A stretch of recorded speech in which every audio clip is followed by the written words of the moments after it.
जुम्मे की नमाज पढ़ के यूं दुनिया भागती है, ओहो हो, पता नहीं कौन सी पीछे आग थी जो बुझाई जाएगी। और आज तक लोग मसला पूछ रहे हैं कि जुम्मे की बाद वाली सुन्नतें कितनी होती हैं। मैंने कहा कितने साल हो गए जुम्मा पढ़ते, कितने साल हो गए, अभी तक सुन्नतों का नहीं पता।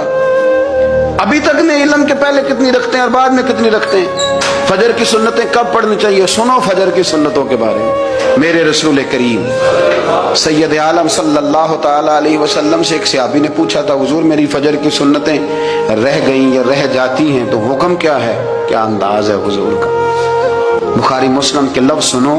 हुजूर सैयद आलम सल्लल्लाहु अलैहि वसल्लम फरमाने लगे, उसने क्या पूछा था, हुजूर जवाब क्या देते, फरमाया फजर की सुन्नतें कभी ना छोड़ना, फजर की पहली दो सुन्नतें कभी ना छोड़ना। या रसूल अल्लाह सल्लल्लाहु ताला अलैहि वसल्लम मेरी रह गई हैं, रह जाती हैं। फरमाया फजर की दो सुन्नतें न छोड़ना, फरमाया फजर की पहली दो सुन्नतें